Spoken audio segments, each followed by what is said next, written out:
Wilma Andersson. She's a professional football or soccer player now in Italy. She's from Sweden. She was playing professionally there.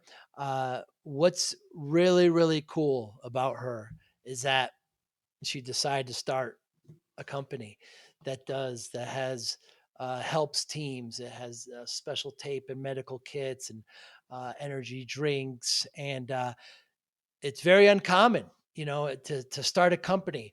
And she brings out the point how in women's sports now, uh, a lot of times the women see an end to their career where they can't go that much further, and they think about this. Now she's a center back. For those of you who are listening, if you know soccer very well or not, but the center back is kind of the general of the almost the quarterback in American football, and you have to be a certain kind of a leader to do that. And I put it to her that those skills of leadership and controlling the defense and controlling and seeing the whole game from that angle probably translate very well to entrepreneurialism. We have a great discussion about that, and what she thinks about discipline too is very, very unique angle.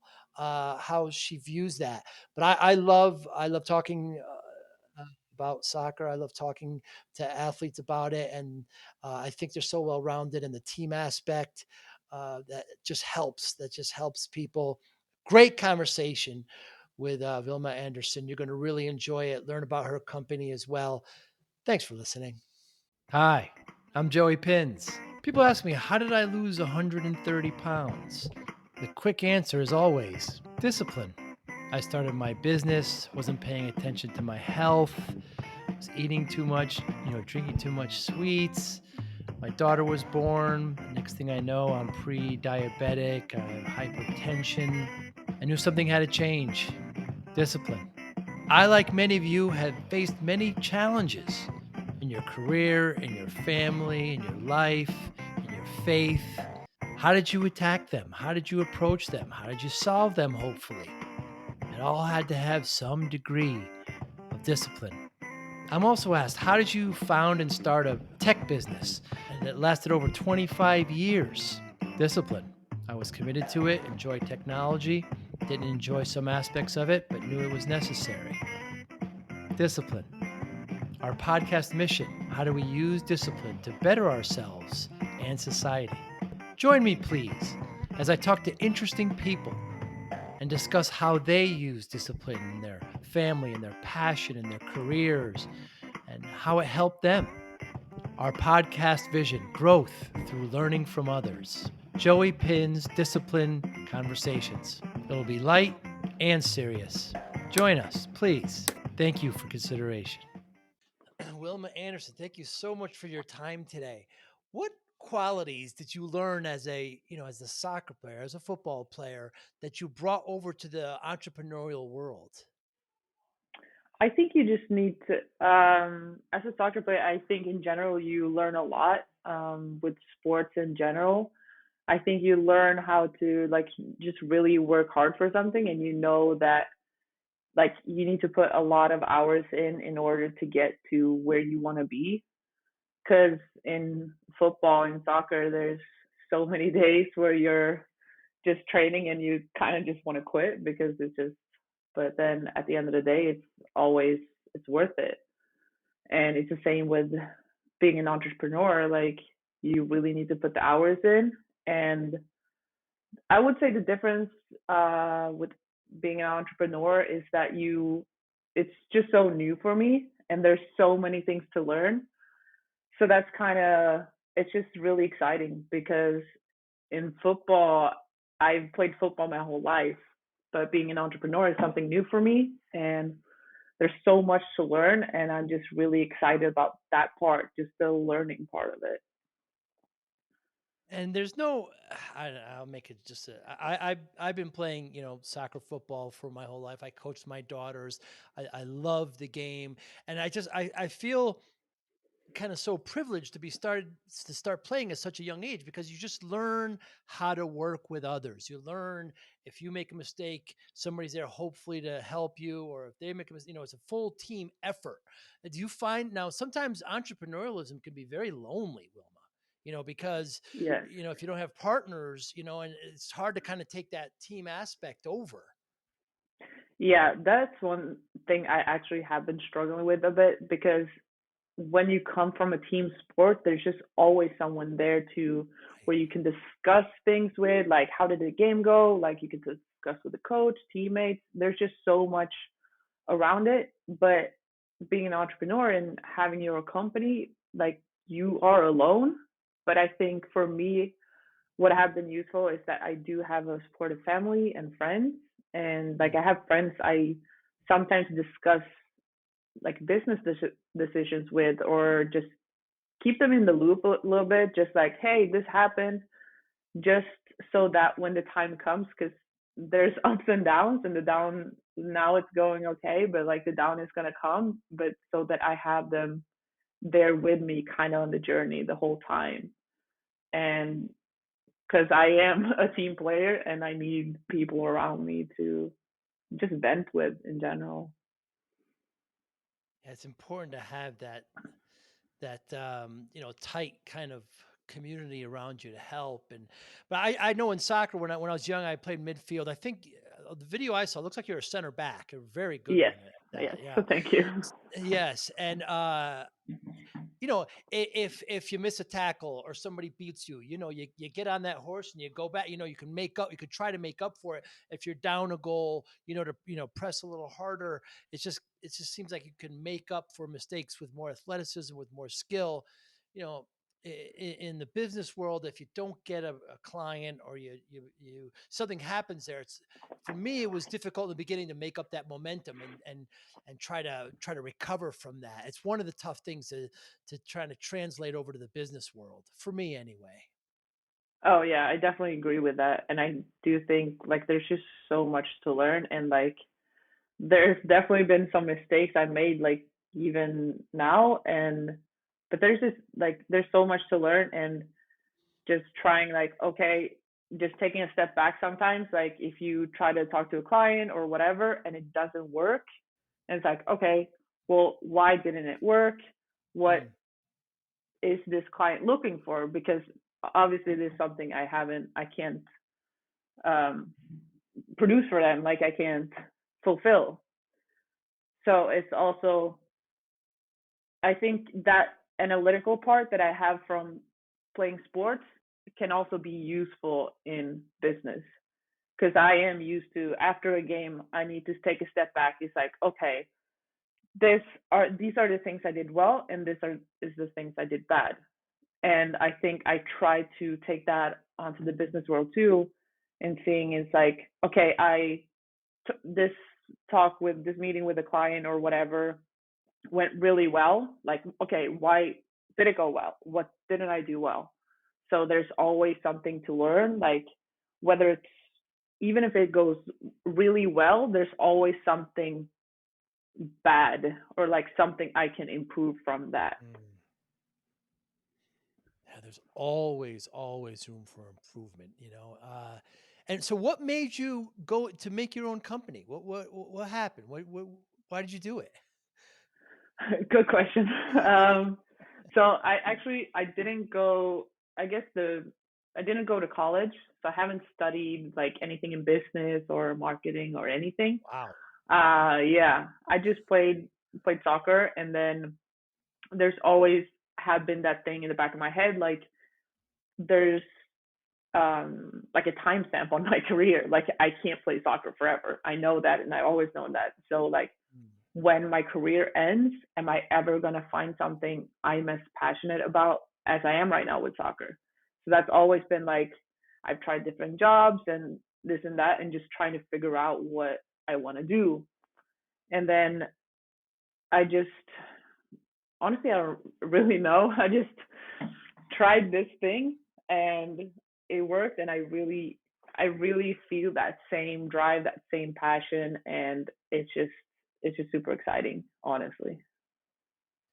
Well, I mean that involves a certain level of maturity, Wilma. In order because a lot of the athletes, as young you're young as well. They don't really think beyond their career. Like this is going to last. I'm making enough money. I won't have to worry again. But you had the foresight to go and do it, and you continue to do it. I applaud you for that. And so tell me about your company. I've been to the website. You got a great video. You're making, to help with soccer, tape and drinks, and how did you? And you've got some major Swedish companies to come along with you. It's incredible, Wilma.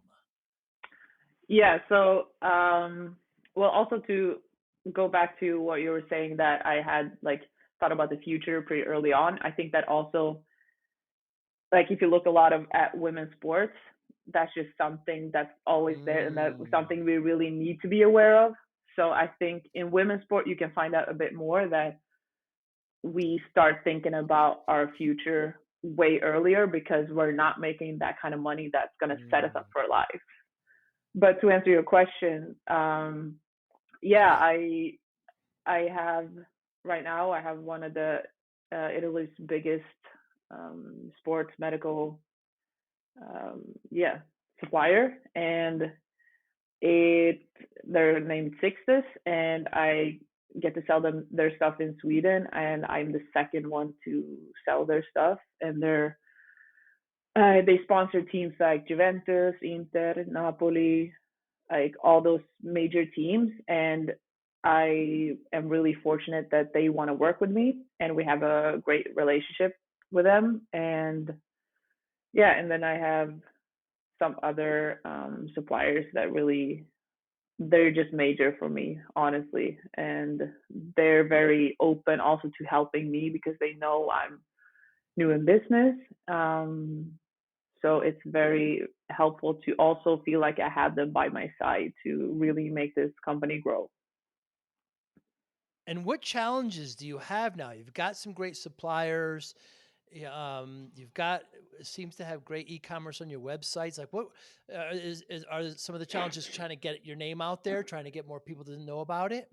Marketing? Oh yeah, yeah, for sure. Marketing is something that I'm currently working on a lot. Because the idea is I really want to help like sports teams. Like, yeah, you can sell to private customers, but sports teams is like my biggest focus. So right now I'm just in the process of contacting teams and just getting my name out there. And I'm kind of prepared. It's going to be a slow start, but yeah, it's all I can do for now is just trying my best at marketing, talking to people, and contacting and whatever. But I can also feel sometimes now in the beginning that I do get those times where I'm like, what am I doing? Like, why am I doing this? Like, it's not going to work. And then I don't know, just take a step back and it's like, no, just calm down. It's going to be okay. So it's definitely a roller coaster.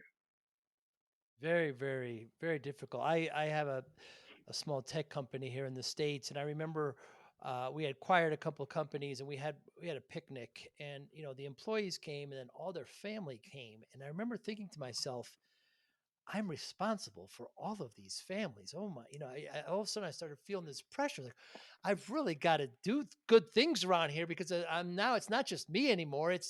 So running a business starts to affect your employees, starts to affect everybody that's around you, your customers ultimately as well. It takes a lot to bring that on. And I'm glad you're heading it on. Very, very impressive. Thank you. Thank you. Yeah, it's definitely a lot. And um, just the fact that I don't have background in like Yeah. different aspects of the business world, but I also think that in general, just business, it's so, so wide, like there's so much you need to know and to really make it. So I feel like pretty much for everyone that it's going to be a lot to take on, even if you have studied it or you have experience, I think. Or what do you think? No, I agree. I agree. There's great stories with people who've got great educations that's done well, and there's great stories that people who don't have got any education and done well. It's you got to put in the work. That's the thing. Now you're a center back. I watched a lot of the video. I'm going to also assume you're a captain because I see you talking to the refs in the beginning as well. So you're a team leader. those skills of as that back, you can see the entire field, and I'm sure you're yelling at the women and you're moving, you're shifting things around.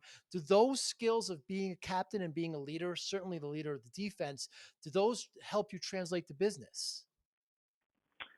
I think so. Well, in this team right now, I'm not the captain, but I do have experience being captain before. And I think when I am the captain, I feel like I grow even a little bit more. Like I like that responsibility and feel like, of course, sometimes it can be too much, but just feel like you do have an important role and there's people depending on you. And I think that's something I can take onto the business world because like at the end of the day, I'm responsible for this company and I want it Mm, to do well. And all the products that I sell are products that I need to believe in. I need to make sure they're top quality. So I feel like I'm used to, from being a captain sometimes, I'm used to taking on that responsibility and making sure, like when I'm on the team, it's making sure my teammates are in their best condition, the best mental state to perform their best. And in business, it's making sure the products are the best, the shipment, delivery, how the way I talk to my customers, that everything is something I can stand for and be proud of. mm. Yeah, you have to really endorse your products in order to sell it. But I mean, every center back that I was halfback, midfield, and then I eventually moved to keeper. But so all of my center backs were always the toughest people. You know, the strikers were up scoring goals, they're getting all the publicity, and they're doing. We need goals to win. But the center back was generally the person that's the commander. We'll call in football, it's the United States football we call the quarterback. It's just that person. My I guess my point is to for you to be in that position, whether you have the armband or not, you're a captain, you're still commanding that defense. You're still shifting around. You're still notifying somebody if somebody got through. And I think to have that, you've got to be somewhat of a leader.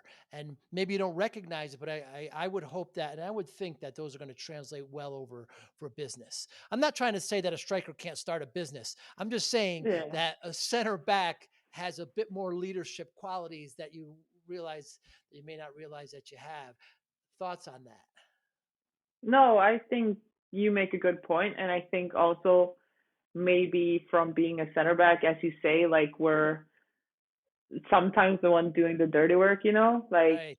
we Clean don't up. always get the credit. Yeah, exactly. Uh, Like we don't always get the credit, but you need to be there all the time and like really help the team. And then at the end of the day, the one scoring is usually the ones that get the credit. But yes. it's Yeah. like Yeah. you still take pride in that, and it's gonna be the same in business, I would say. Like Yeah. it's the business is the one taking the credit, but I don't mind doing the dirty work for it. So yeah, I do think you have a point there. Yeah, we have if you were to ask non-football players or fans some names, they're going to come up with, Messi and Ronaldo. They're going to come up with all the strikers, all the scorers. Nobody's going to mention. And that's the same in relatively all sports. By the way, Pele died today. I don't know if you saw that. The Yes, Brazilian. yes, Yeah, I so saw that. sad. Yeah. Yeah, during the World Cup, we saw when Brazil played there in Qatar, they had big banners for Pele to get better, Mhm. but wonderful 4 World Cups he's won. Oh yeah. Incredible. He Incredible. and he really he put Brazil on the map with football Oh, also. Like yeah, he's a legend, honestly. absolutely. 16 years he played in the world. Absolutely crazy. You made Yeah. a point a while ago about women's sports and how women think more of their future outside of the sport more than men. What do you think? Where are we now with women's sports? Certainly in the states, we've had some lawsuits and things like that, and women's sports seems to be rising. Is it the same way there in Europe? Yeah, I would say so. I think I can mostly speak for women's football. Like I think it's growing a lot, and I think the last few World Cups and Euros has really, like, you can see the steps the game is taken, and it's just so much fun to see it and also to be a part of it, I guess.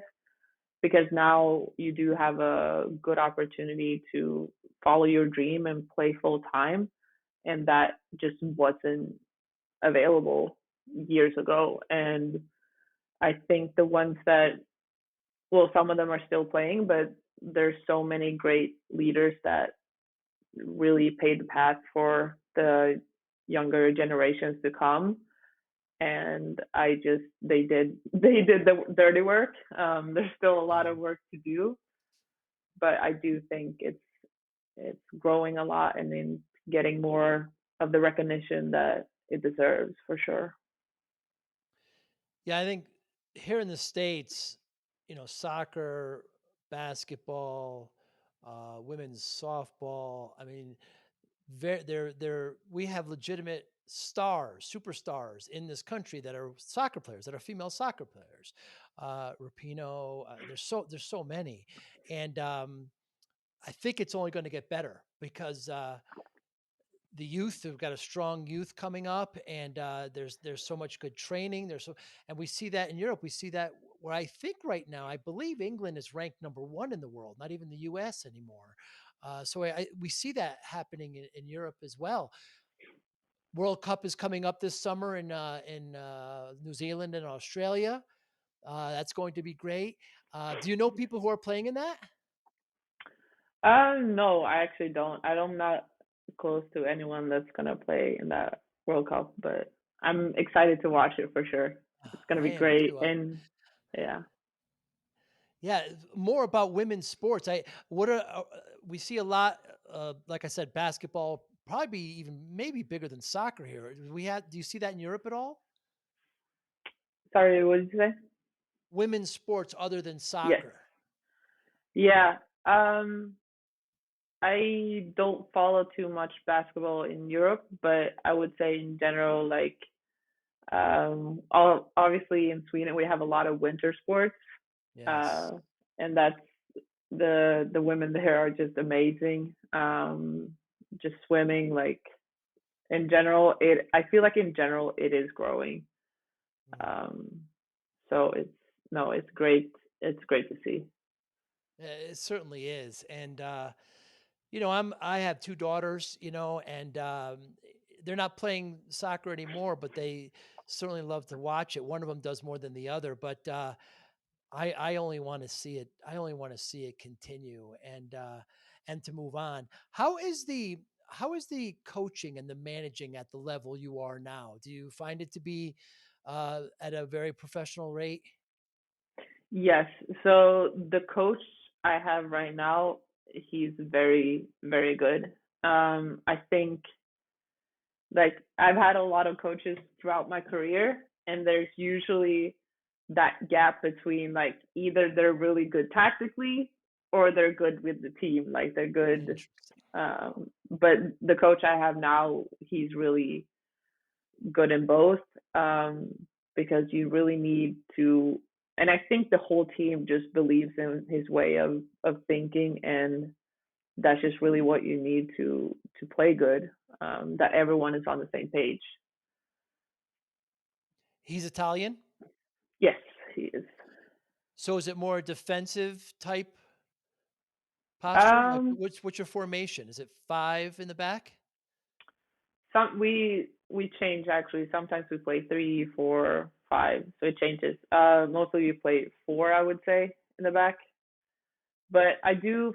There's been a bit of a difference coming from Sweden to Mm, Italy in the coaching style, because mm, in Sweden, and you can see that on the women's like national team, Sweden's always very good tactically. Like, and we do from a young age, we do study a lot of tactics, and we have a lot of meetings all the time. And when I first came to Italy, it was just a lot different. I was asking the questions like, okay, but if she stands in this position, where should I be? It's like, oh, you just feel it. It's more. But in Sweden, we go over every specific situation a whole lot more. Is it safe to say Sweden is more science and Italy is more art? Yeah, yes, that's a good way to put it. Yeah. And where are you playing in Italy? I'm playing in Trento. It's in north of Italy. Yeah, very Close. different. Sorry. No, it's close to Austria. It's on the yeah, it's Yeah. on that side, on the east side. Allora tu parli Yeah. italiano adesso? Sì, esatto. Parli un po'. Anche Oh, tu. che bello, che bello. And the way they are there in the north, my family is from the south, and they're Ah, okay.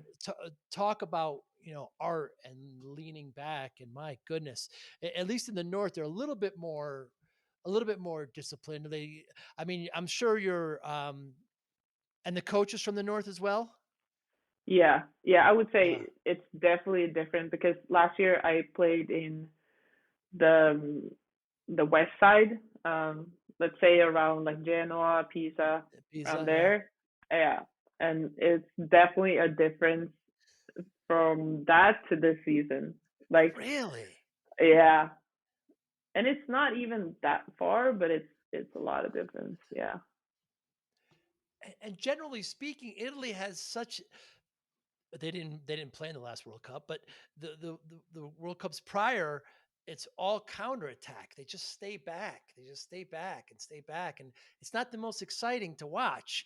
But they end up winning 1-0 or 2-1 because they just have a counterattack. But it's been changing because when they won the European Cup, it was a completely different style. It's more Spanish, Mhm. more kind of passing.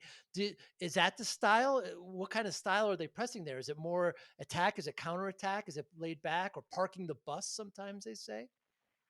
I would say in general that the teams try to play a bit more. I would say Hmm. I can mostly compare it to Sweden because in Sweden it's like if you're a bottom team, you park the bus, you do counterattack, and that's it. You really stay tight. You know all the passing lanes. In Italy, I would say in general, more teams just try to play, like try to play the ball, and yeah, more relaxed way of playing, I guess. And they try to. By the way, we mentioned park the bus. Whoever's listening, park the bus is a term meaning you kind of make a defensive wall as if you were actually making a bus in the back and you're slowing it Yes. down. But so do you try to win the possession? Do you try to get more than 50% of the possession? Is that what the manager kind of pushes? Yeah, so for the team I play in now, it's a team that just came up to Serie B. So Congratulations. going into it and signing with them, I knew that it was going to be a hard year. So our focus is to stay in the league.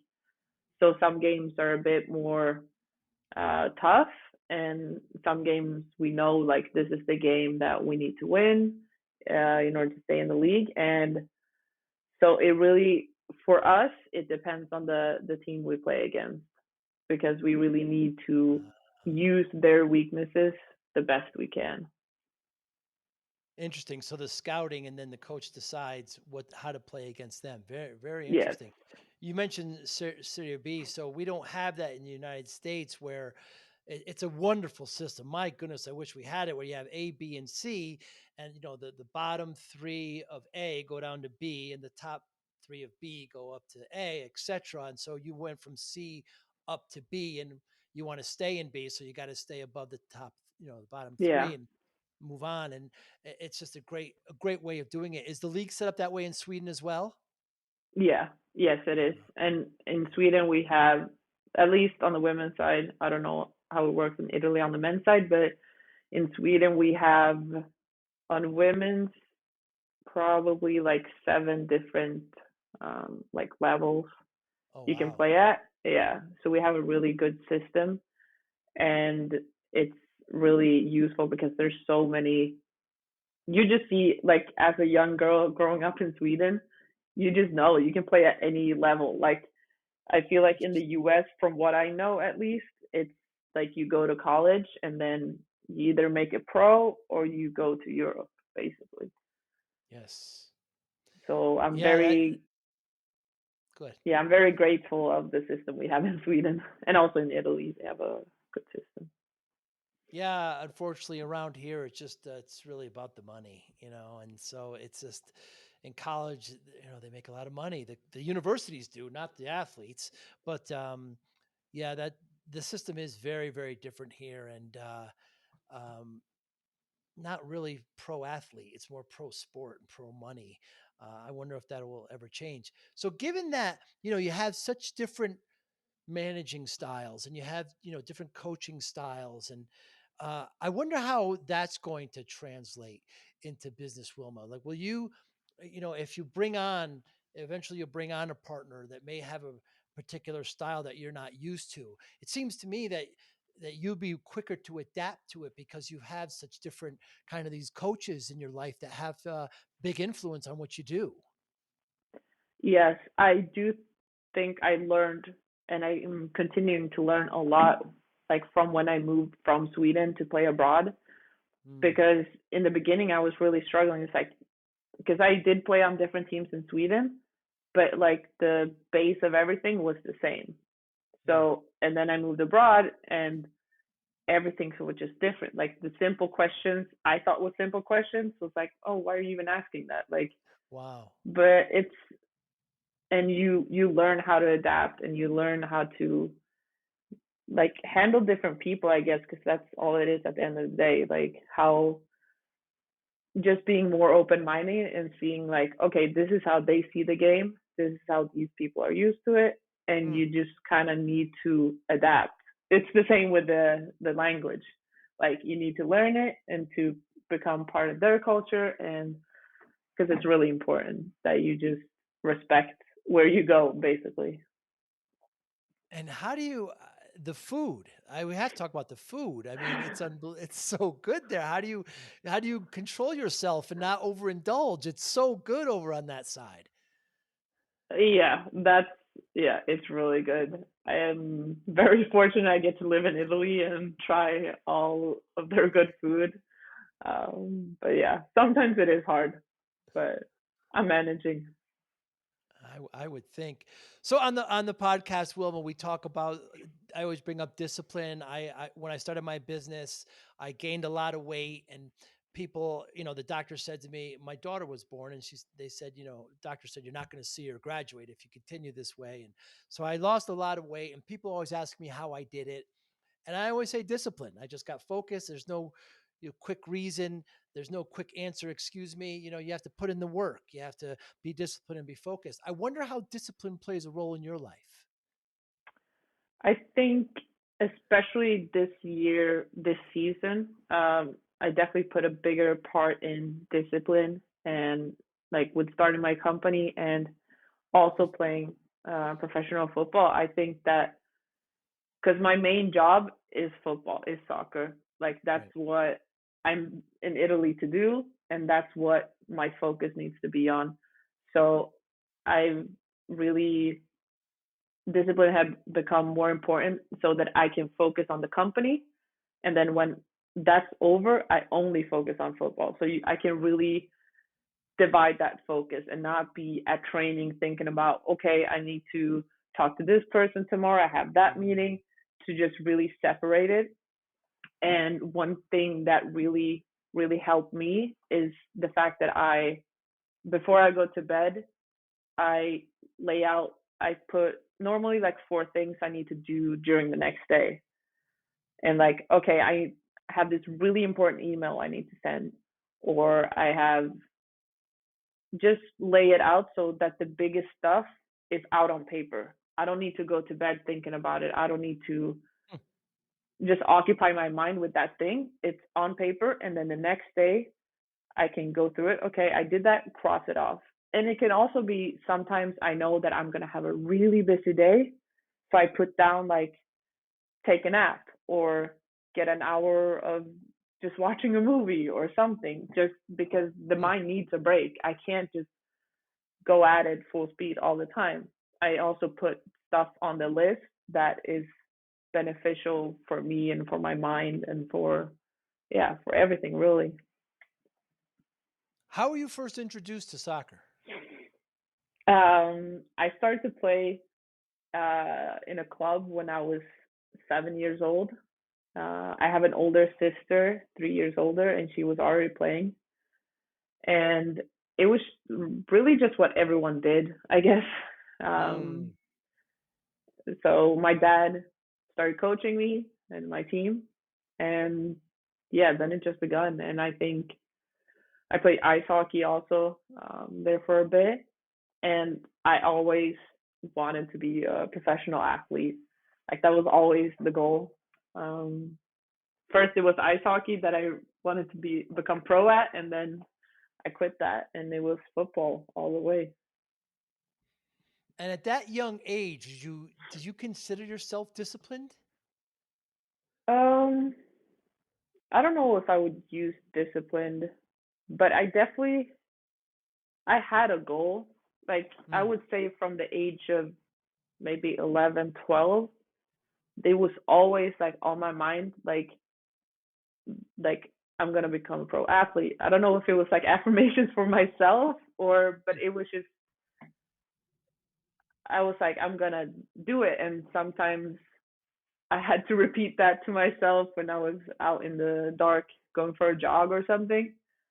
And because it's also when you're a kid, I feel like everyone is saying like, "Oh, I'm gonna become a pro athlete," right. and people just like, "Oh, doesn't take it seriously." So that's also I had to stay true to myself, and like the people that are saying like, "No, that's just what you're. It's not gonna happen." But I was always pretty like confident in that. It's like, no, I'm gonna play. Like it doesn't matter the path really, but I'm gonna do it. Like, but I wouldn't lie and say that I was always the hardest worker because I don't think I was. Mm, But I think in my mind, I was always determined. determined. I think that's a really good synonym for discipline. Did your sister continue to be an athlete? No, she quit when she was I don't know 14 maybe. And then she actually started. Then she had a kid, and she started playing again now after she had her kid. So after 10 years, she started again, and she's really loving it. Is that the baby I see you in Instagram?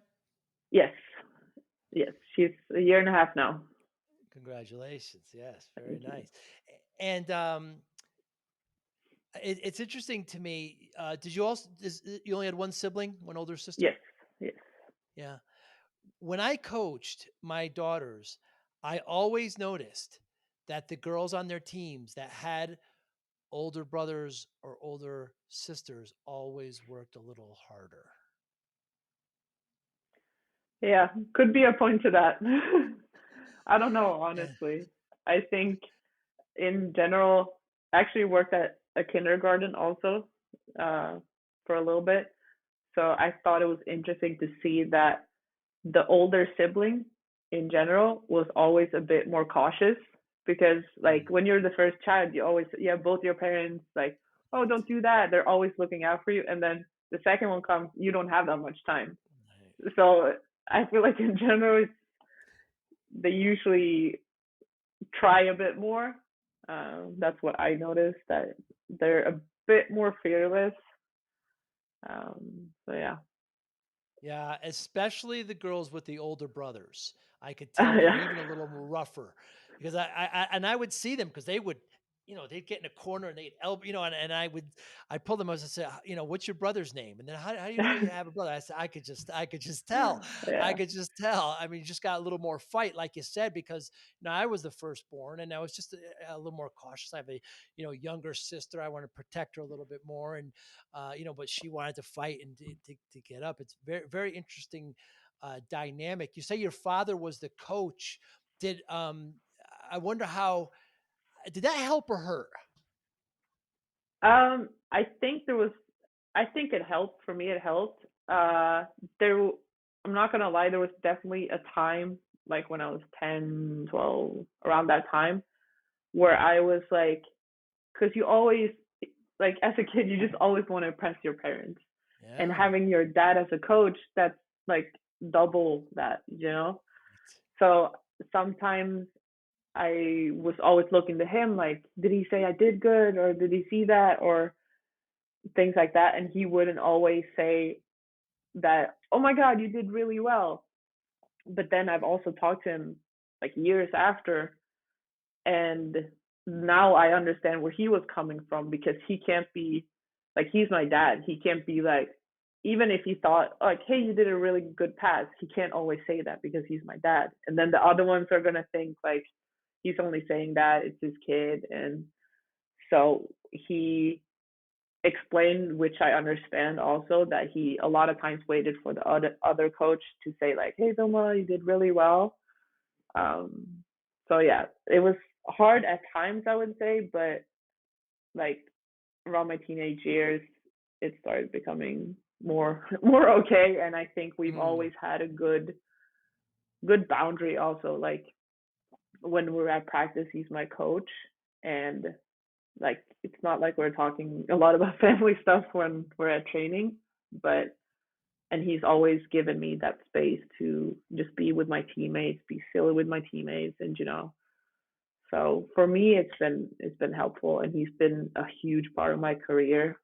Also, that we've had such a good and open communication, and like even now, I call him after every game because it's streamed, so he watches it, Wow. and just be like, because there will be games where he's like, "Oh, how do you think you did?" And I could be like, "Oh, I did really well," and he's like, "I don't think it's your best game," and I'm like, Mm. "Yeah, you're right."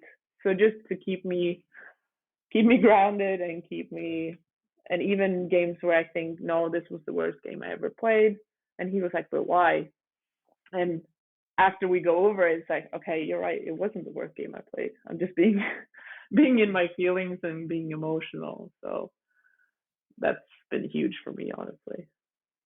That's a great soundboard. And you didn't ask for advice, but my advice would be try to get somebody to be that same soundboard on your business, either a mentor or a coach or something.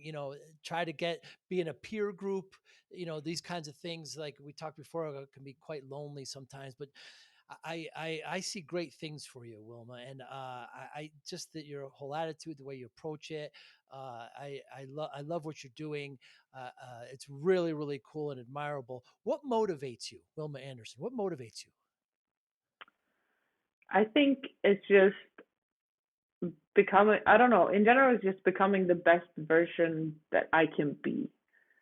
Because I think sometimes, because I moved from Sweden, I moved to different cities, I've done a lot of stuff, I guess, and I've tried a lot of different jobs, and I have gotten asked like, "Oh my God, like, aren't you scared?" And like, "What are you doing?" or stuff like that. But I think it scares me more to stay, to only stay in my comfort zone, to only like work at the same job, and feeling that I'm waiting for the weekend, and then on Sunday I have anxiety because I need to go to the job the next day. And I think Mm. that scares me more than trying stuff and not having it work out.